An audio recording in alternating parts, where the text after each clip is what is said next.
ಸ್ನೇಹಿತರೆ ನಮಸ್ಕಾರ. ಒಂದು ಕಡೆ ಪ್ರಜ್ವಲ್ ರೇವಣ್ಣ ಸಿಡಿ ಪ್ರಕರಣ ಭಾರಿ ಸಂಚಲನವನ್ನ ರಾಜ್ಯದಲ್ಲಿ ಮಾಡ್ತಾ ಇದ್ರೆ, ಮತ್ತೊಂದು ಕಡೆ ಇದೇ ಪ್ರಕರಣವನ್ನ ಮುನ್ನೆಲೆಗೆ ತಂದಂತ ಒಬ್ಬ ವ್ಯಕ್ತಿಗೆ ಈಗ ಭಾರಿ ಸಂಕಷ್ಟ ಎದುರಾಗಿದೆ. ಒಂದು ಕಡೆ ಈ ಪ್ರಕರಣವನ್ನ ಡೈವರ್ಟ್ ಮಾಡಬೇಕು ಅಂತೇಳಿ ಪ್ರಯತ್ನ ಪಟ್ಟಂತ ದೇವರಾಜಗೌಡನಿಗೆ ದೊಡ್ಡ ಶಾಕೆ ಈಗ ಎದುರಾಗಿದೆ. ಈಗ ಕೋಲು ಕೊಟ್ಟು ಪೆಟ್ಟು ತಿನ್ನೋದು ಅಂತೇಳಿ ಹೇಳ್ತಾರಲ್ಲ, ಅದೇ ರೀತಿ ಪರಿಸ್ಥಿತಿ ಆಗಿದೆ ದೇವರಾಜೇಗೌಡಂದು.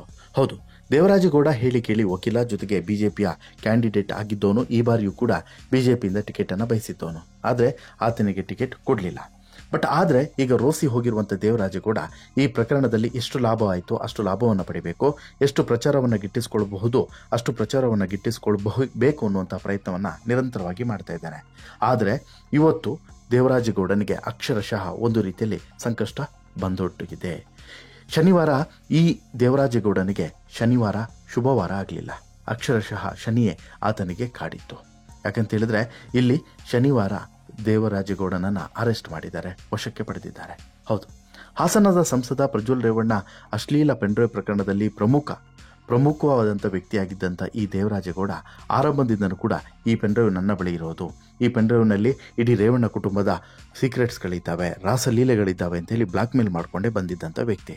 ಅಂತಿಮವಾಗಿ ಈಗ ಈತ ಹೇಳ್ತಿದ್ದಾನೆ, ಇಲ್ಲ ನಾನು ಪೆನ್ಡ್ರೈವನ್ನು ರಿಲೀಸ್ ಮಾಡಲಿಲ್ಲ ಅಂಥೇಳಿ ಈತ ಕೊಚ್ಚಿಕೊಳ್ತಾ ಇದ್ದಾನೆ. ಆದರೆ ಪೆನ್ಡ್ರೈವನ್ನು ರಿಲೀಸ್ ಮಾಡಿದವರೇ ಬೇರೆ ಇದ್ದಾರೆ ಅನ್ನೋದು ಬಹುಶಃ ಇಬ್ಬರಿಗೂ ಕೂಡ ಗೊತ್ತಿಲ್ಲ.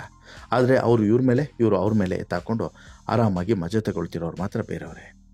ಈಗ ಇದೇ ಪ್ರಕರಣದ ಮುನ್ನೆಲೆಗೆ ಬಂದಾಗ, ಯಾವುದು ಈ ಹಾಸನದ ಪ್ರಜ್ವಲ್ ರೇವಣ್ಣ ಪೆನ್ಡ್ರೈವ್ ಪ್ರಕರಣದ ಮುನ್ನೆಲೆಗೆ ಬಂದಾಗ ಸಾಕಷ್ಟು ಡೆವಲಪ್ಮೆಂಟ್ಗಳು ನಡೀತಾ ಇದ್ದಾವೆ.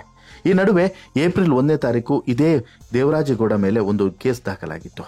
ವಕೀಲ ಮತ್ತು ಬಿಜೆಪಿ ಮುಖಂಡ ಆಗಿರುವಂತಹ ದೇವರಾಜೇಗೌಡ ಮೇಲೆ ದಾಖಲಾಗಿದ್ದಂಥ ಕೇಸ್ನಲ್ಲಿ ಚಿತ್ರದುರ್ಗ ಜಿಲ್ಲೆಯ ಗುಳಿಹಾಳ್ ಟೋಲ್ ಬಳಿಯ ಹಿರಿಯೂರು ಪೊಲೀಸರು ಈಗ ಅರೆಸ್ಟ್ ಅನ್ನು ಮಾಡಿದ್ದಾರೆ.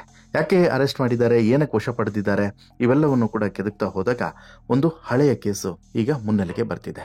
ಹೌದು, ಆ ಕೇಸ್ನಲ್ಲಿ ಇರುವಂಥ ವಿಚಾರಗಳೇನು, ಆ ಕೇಸ್ನಲ್ಲಿ ಯಾವೆಲ್ಲ ಅಂಶಗಳನ್ನು ಉಲ್ಲೇಖ ಮಾಡಿದ್ದಾರೆ ಅನ್ನೋದನ್ನು ನೋಡ್ತಾ ಹೋಗೋದಾದ್ರೆ, ಈಗ ಪ್ರಮುಖವಾಗಿ ಹಾಸನದ ಬಿಜೆಪಿ ಮುಖಂಡ ಮತ್ತು ವಕೀಲ ದೇವರಾಜೇಗೌಡ ಅವರನ್ನ ಈ ಹಿರಿಯೂರಿನ ಪೊಲೀಸರು ವಶಕ್ಕೆ ಪಡೀತಾರೆ ಶನಿವಾರ ಸಂಜೆ. ದೇವರಾಜೇಗೌಡ ಕುರಿತಂತೆ ಹಿರಿಯೂರು ಗ್ರಾಮಾಂತರ ಠಾಣೆ ಪೊಲೀಸರಿಗೆ ಹಾಸನ ಪೊಲೀಸರು ಮಾಹಿತಿಯನ್ನು ಕೊಟ್ಟಿರ್ತಾರೆ, ಅರೆಸ್ಟ್ ಮಾಡುವಂತೆ ಸೂಚನೆಯನ್ನು ಕೂಡ ಕೊಟ್ಟಿರ್ತಾರೆ.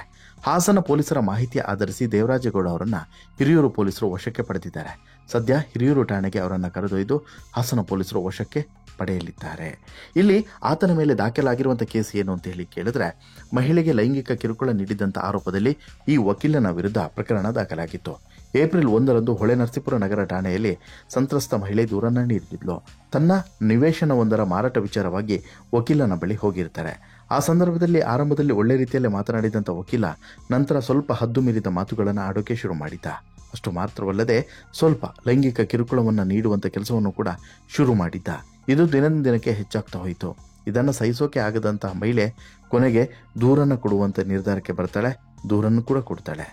ಸೈಟ್ ಮಾರಾಟ ಮಾಡಿಸುವಂತಹ ನೆಪದಲ್ಲಿ ತನಗೆ ಲೈಂಗಿಕ ಕಿರುಕುಳವನ್ನು ನೀಡಿರುವಂತಹ ಒಂದು ಆರೋಪವನ್ನು ಸಂತ್ರಸ್ತ ಮಹಿಳೆ ದೂರಿನಲ್ಲಿ ಉಲ್ಲೇಖಿಸಿದ್ದಾರೆ. ಅಲ್ಲದೆ ಹೆದರಿಸಿ ಬೆದರಿಸಿ ನನ್ನ ಮೇಲೆ ದೌರ್ಜನ್ಯವನ್ನು ನಡೆಸಲಾಗಿದೆ, ವಿಡಿಯೋ ಕಾಲ್ ಮಾಡಿ ಮಾನಸಿಕ ಹಿಂಸೆಯನ್ನು ನೀಡಿದ್ದಾರೆ, ವಿಡಿಯೋ ಕಾಲ್ ಮಾಡಿ ನನ್ನ ಖಾಸಗಿ ಅಂಗಾಂಗಗಳನ್ನು ತೋರಿಸುವಂತೆ ಪ್ರಚೋದನೆಯನ್ನು ಮಾಡಿದ್ದಾರೆ, ಜೊತೆಗೆ ನನ್ನ ಜೊತೆಗೆ ಕೆಟ್ಟ ರೀತಿಯಲ್ಲಿ ವರ್ತನೆ ಮಾಡಿದ್ದಾರೆ ಎನ್ನುವಂತಹ ಅಂಶವನ್ನು ದೂರಿನಲ್ಲಿ ಉಲ್ಲೇಖ ಮಾಡಿದರು. ಇನ್ನು ಇದಕ್ಕೂ ಮುನ್ನ ಮಾರ್ಚ್ 29ರಂದು ಬೆಂಗಳೂರಿನ ಹೆಬ್ಬಾಳ ಠಾಣೆಯಲ್ಲಿ ವಕೀಲ ದೇವರಾಜೇಗೌಡ ದೂರನ್ನು ದಾಖಲಿಸಿದರು.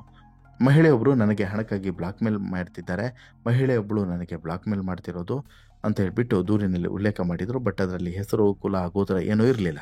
ಇನ್ನು ಹೊಳೆನರಸೀಪುರ ಠಾಣೆಯಲ್ಲಿ ದೂರು ಕೊಟ್ಟಿದ್ದಂಥ ಮಹಿಳೆ ವಿರುದ್ಧವೇ ದೇವರಾಜೇಗೌಡ ದೂರನ್ನು ನೀಡಿದರು. ದೇವರಾಜೇಗೌಡ ದೂರಿನ ಬಳಿಕ ಹೊಳೆನರಸೀಪುರ ಠಾಣೆಯಲ್ಲಿ ಆ ಮಹಿಳೆ ನೀಡಿದಂಥ ದೂರಿನ ಪ್ರಕಾರ ಈಗ ದೇವರಾಜೇಗೌಡವನ್ನು ಅರೆಸ್ಟ್ ಮಾಡಲಾಗಿದೆ. ಇವತ್ತು ದೇವರಾಜೇಗೌಡವನ್ನು ಬಂಧಿಸೋಕೆ ಬೆಂಗಳೂರಿಗೆ ಪೊಲೀಸರು ಬಂದಿದ್ದರು. ಆದರೆ ಈ ವೇಳೆ ದೇವರಾಜೇಗೌಡ 2 ಮೊಬೈಲ್ ಸ್ವಿಚ್ ಆಫ್ ಮಾಡಿದ್ದರು. ಪೊಲೀಸರು ಈತನಿಗಾಗಿ ಬಲೆಯನ್ನು ಹೆಣೆದಿದ್ರು. ಈ ಬಲೆಯಲ್ಲಿ ಕೊನೆಗೂ ಕೂಡ ದೇವರಾಜೇಗೌಡ ಬಿದ್ದಿದ್ದಾನೆ. ಈ ದೇವರಾಜೇಗೌಡ ಕೇಸ್ನಲ್ಲಿ ಯಾರೆಲ್ಲ ಕಡ್ಡಿ ಅಲ್ಲಾಡಿಸಿದಾರೋ ಅವರೆಲ್ಲರಿಗೂ ಕೂಡ ಮಿನಿಮಮ್ ಶಿಕ್ಷೆ ಆಗಬೇಕು ಅನ್ನುವಂಥ ಆಗ್ರಹ ಕೇಳಿ ಬರ್ತಿದೆ.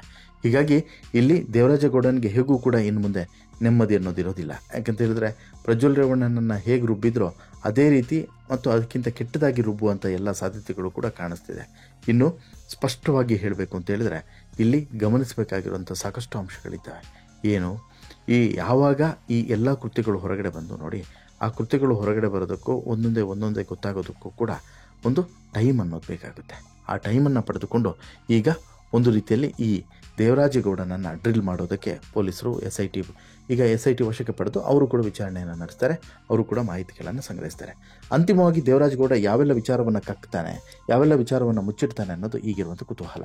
ಇದರ ಬಗ್ಗೆ ಕಂಪ್ಲೀಟ್ ಮಾಹಿತಿಯನ್ನು ಮುಂದಿನ ಸ್ಟೋರಿಯಲ್ಲಿ ನಿಮ್ಮ ಮುಂದೆ ಇಡ್ತಾ ಹೋಗ್ತೀನಿ. ಈಗ ಇದು ಸದ್ಯಕ್ಕೆ ಆತ ಅರೆಸ್ಟ್ ಆಗಿರೋದ್ರ ಬಗ್ಗೆ ಅಪ್ಡೇಟ್ಸ್ ಅಷ್ಟೇ. ಮುಂದಿನ ಸ್ಟೋರಿಯಲ್ಲಿ ಆತನ ಅರೆಸ್ಟ್ ಪ್ರಕ್ರಿಯೆ ಹೇಗಿತ್ತು, ವಿಚಾರಣೆ ಪ್ರಕ್ರಿಯೆ ಹೇಗಿತ್ತು, ಜೊತೆಗೆ ಅಲ್ಲಿ ಕ್ಲಿಕ್ ಆಗಿದ್ದು ಯಾಕೆ, ಇವೆಲ್ಲದರ ಬಗ್ಗೆ ಕಂಪ್ಲೀಟ್ ಮಾಹಿತಿಯನ್ನು ನಿಮ್ಮ ಮುಂದೆ ಇಡ್ತಾ ಹೋಗ್ತೀನಿ. ಅದಕ್ಕಿಂತ ಮುಂಚೆ ನೀವು ಇನ್ನೂ ಕೂಡ ನಮ್ಮ ಚಾನಲನ್ನು ಸಬ್ಸ್ಕ್ರೈಬ್ ಮಾಡಿಲ್ಲ ಅಂದರೆ ದಯವಿಟ್ಟು ಕೂಡಲೇ ಸಬ್ಸ್ಕ್ರೈಬ್ ಮಾಡಿ ಸ್ನೇಹಿತರೆ.